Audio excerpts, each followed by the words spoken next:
Hello दोस्तों, प्रिया एक writer है जो अपने नोवेल की सफलता की कहानी लिखने में व्यस्त है।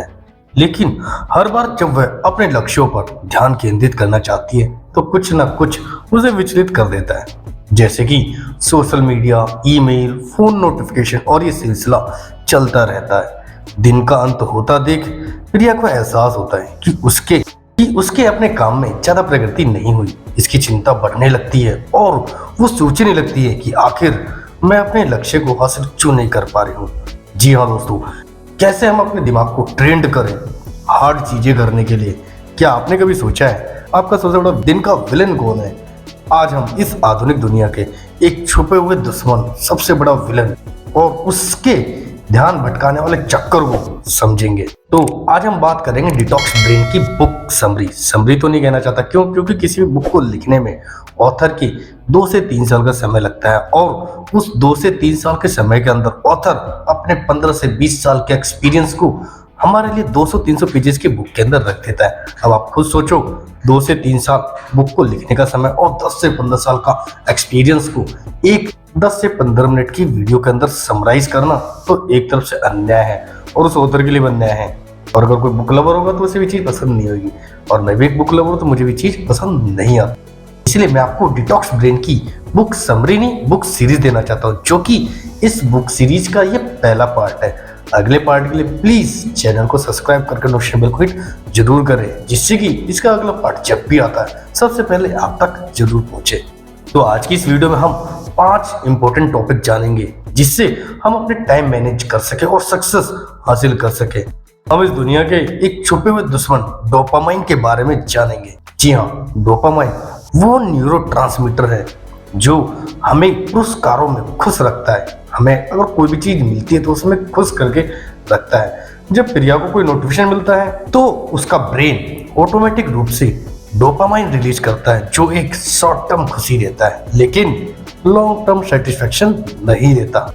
अब इसके लिए प्रिया क्या करेगी? जी हाँ, यह हमारा मोस्ट इंपोर्टेंट पॉइंट है, point number 1, role of dopamine.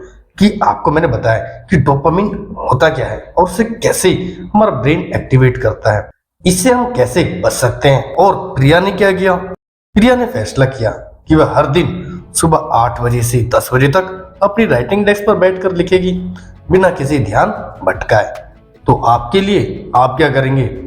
First, you decide focus, time and palace. आप पहले डिसाइड करो कि आपका टाइम, किस टाइम पे आप कौन सा काम करोगे और उसके लिए कौन सी जगह उचित है। और ये चीज आप समझ सकते हैं जेके राउलिंग की तरह, जी हाँ, जिन्होंने एक कैफे में अपने हैरी पॉटर की शुरुआती किताब लिखी। तो प्रिया को तो अपनी फोकस, टाइम और पैलेस की जगह मिली। आपके लिए वो जगह कौन सी है नीचे कमेंट करके जरूर बताएं। अब हम चलते हैं पॉइंट नंबर 2 की ओर। जी हाँ, ओवर स्टिमुलेशन की प्रॉब्लम। लेकिन जो तीसरा पॉइंट है वो बहुत ही ज्यादा इंपॉर्टेंट है, इसलिए दूसरा पॉइंट मैं आपको आगे बताऊंगा। सबसे पहले हम चलते हैं डायरेक्ट तीसरे पॉइंट की ओर। जी हाँ, इंपॉर्टेंस ऑफ डोपामिन डिटॉक्स। जब प्रिया को समझ आया कि उसकी प्रोडक्टिविटी में डोपामिन के कारण कमी आ रही है और डोपामिन ओवर स्टिमुलेशन की कमी है, जी हाँ, तो उसने फैसला किया कि वो एक डोपामिन डिटॉक्स का सहारा लेगी। अब डोपामिन डिटॉक्स का सहारा लेने का मतलब किसी चीज को एक तरफ से खत्म करना, लेकिन तो डोपामिन ओवर स्टिमुलेशन क्या, जो कि हमारा पॉइंट नंबर 2 था। जी हाँ, जैसे कि हम में से बहुत से लोग हर समय कुछ ना कुछ एक्टिविटी करते रहते हैं, हर एक्टिविटी में इंगेज ही रहते हैं।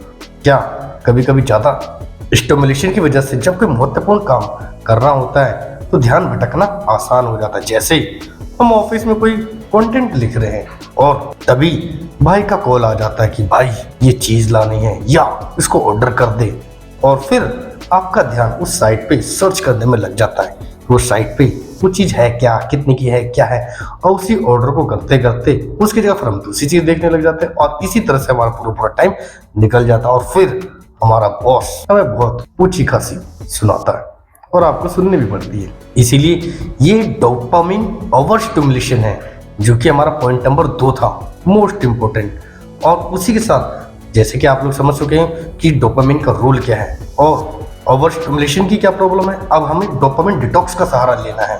मतलब कि कुछ समय हम अपने डिजिटल डिस्ट्रैक्शन से बचेंगे। अब इसके लिए हम क्या कर सकते हैं? Eliminate the distraction. जी हाँ, रिया ने अपने फोन को दूसरे कमरे में रखना शुरू किया और सोशल मीडिया एप्स को अपने राइटिंग घंटे के दौरान टेम्परेरी रूप से उसको डिसेबल कर दिया कि कोई भी मैसेज, कैसा भी मैसेज उसको डिस्टर्ब नहीं कर सकता। फोन साइलेंट किया और दूसरे कमरे में जाके फोन को रख दिया। अब फोन टू टू टू टू करता भी रहेगा तो भी इससे कोई फर्क नहीं पड़ेगा। इसी तरह डोपामाइन डिटॉक्स के दौरान प्रिया को एहसास हुआ सेल्फ कंट्रोल का और फोकस का भी, कि फोकस ही उसके लक्ष्य हासिल करने की कुंजी है। उसने देखा कि जब वो अपने ध्यान भटकाने वाले मैसेजेस को पढ़ती थी, देखती थी, तो वो किस तरह से दूसरे कामों में इंडल्ज हो जाती थी और वह दूसरा काम छूट जाता था। और फिर उसको डोपामाइन डिटॉक्स के दौरान उसे रियलाइज हुआ सेल्फ कंट्रोल और फोकस का। और यही है हमारा most important point number 4, self control और फोकस। जैसे परीक्षा के समय किसी छात्र के बारे में सोचो कि अगर वह टीवी देखने या सोशल मीडिया ब्राउज करने की टेम्पटेशन के आगे झुक जाए तो वो पढ़ेगा कब, उसका रिजल्ट का क्या होगा। तो उसे सोशल मीडिया ब्राउज करने, उसके टेम्पटेशन के आगे झुकने के बजाय उसे सेल्फ कंट्रोल का अभ्यास करने से उसकी पढ़ाई को प्रायोरिटी मिलेगी और उसके एग्जाम में उसके अच्छे मार्क्स भी आएंगे और उसका रिजल्ट भी इम्प्रूव होगा और उसके माँ बाप को उसके ऊपर गर्व भी होगा। इसलिए आप भी सेल्फ कंट्रोल और फोकस की ओर ध्यान दें, अपने आप को कंट्रोल करें, डोपामाइन डिटॉक्स जरूर करें। पूरे दिन में कम से कम 5 से 6 घंटे डोपामाइन डिटॉक्स के बगैर मत रहो। उस टाइम को नोट करो और आप भी डोपामाइन डिटॉक्स का उपयोग करो और साथ में सेल्फ कंट्रोल एंड फोकस। इसके साथ ही प्रिया को यह भी समझ में आया कि इमीडिएट सेटिस्फैक्शन के चक्कर में पड़ने से उसके ब्रेन में बार बार डोपामिन रिलीज होता है, जिससे कि उसके लॉन्ग टर्म गोल्स को ध्यान केंद्रित नहीं कर पाती। तो वह अब से शॉर्ट टर्म सेटिस्फैक्शन के चक्कर में नहीं पड़ेगी। जी हाँ, importance of long term goals. एक समय की बात है, हरे भरे हरियाली के बीच बस एक अनोखे गांव में माया नाम की एक लड़की रहती थी। छोटी उम्र में ही माया ने कुशल कलाकार बनने का एक गहरा सपना देखा था, जो अपने लुभावनी पेंटिंग के लिए प्रसिद्ध थी, जो उन्हें देखने वाले सभी लोगों में फेमस और प्रशंसा को प्रेरित करती है। एक बच्ची के रूप में माया ने अनगिनत घंटे स्केचिंग और पेंटिंग में बिताए, अपने ब्रश के प्रत्येक स्ट्रोक में अपना दिल और आत्मा डाल दी। अपने कुछ साथियों और बड़े संदेह का सामना करने के बावजूद, जिन्होंने कला को एक करियर के रूप में अपनाने की प्रैक्टिकल सवाल उठाए, माया अपने संकल्प पर टिकी रही। उसके दोस्तों ने बोला, उसके माँ बाप ने भी बोला कि कला से क्या होगा, क्या उसका घर चल पाएगा, और ऐसे बहुत सारे उसके सामने चुनौतियां थी, लेकिन वह अपने दृढ़ संकल्प के आगे टिकी रहे। उसने खुद को एक प्रेस्टिजियस गैलरी में एग्जीबिशन करने की कल्पना की कि उसकी पेंटिंग दुनिया भर के दर्शकों को मंत्रमुग्ध कर देगी। और एक दिन माया ने एक एग्जीबिशन में भाग लिया, जिसमें उसने अपनी पेंटिंग की वजह से कई लोगों को उसने मंत्रमुग्ध होते देखा। माया की इस दृढ़ संकल्प की एक नई भावना महसूस हुई।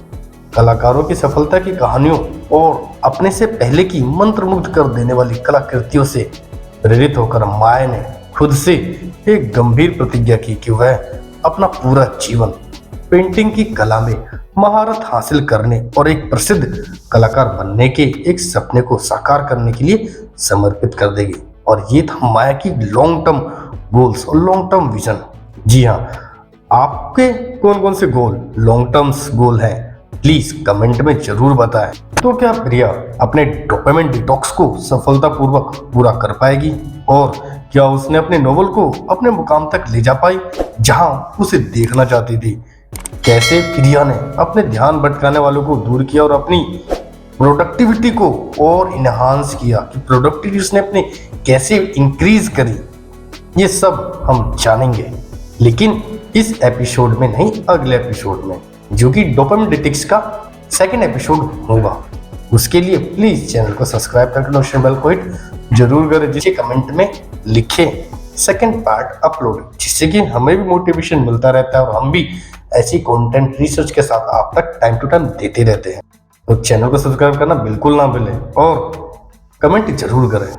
अब मैं इस वीडियो को समाप्त करूँ तो इस वीडियो में हमने 5 पॉइंट समझे, क्योंकि मैंने 5 पॉइंट आपको आगे पीछे करके बताया था, इसलिए मैं अब यहाँ पे पॉइंटर्स में आपको 5 पॉइंट बताता हूँ। जी हाँ, पहला पॉइंट, रोल ऑफ डोपामिन, कि डोपामिन का काम क्या है, वो आपके ब्रेन के अंदर क्या करता है। And point number 2, problem of over stimulation, कि हम एक साथ कई काम करते हैं और एक के बाद एक स्विच होते रहते हैं।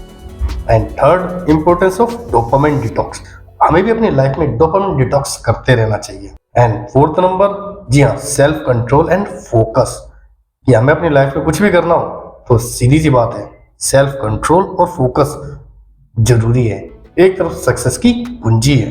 And fifth, importance of long term goals, आपको आपके लॉन्ग टर्म गोल्स की इंपॉर्टेंस को समझना पड़ेगा, उसके लिए रेगुलर वर्क करते रहना है। अगर आप अपनी कम्युनिकेशन को सुधारना चाहते हैं तो आपको how to win friends and influence people की बुक जरूर पढ़नी चाहिए। और चिंता ना करें, आप ये सामने वाली वीडियो को क्लिक करके देख सकते हैं, जो कि how to win friend and influence people book की सीरीज का पहला पार्ट है, जो आपकी स्क्रीन पर सामने है। अब हम मिलेंगे अगली वीडियो में, तब तक के लिए बाय, टेक केयर। और आपने अपना कीमती समय मुझे दिया, उसके लिए तहे दिल से शुक्रिया। और प्लीज सब्सक्राइब करना ना भूलें।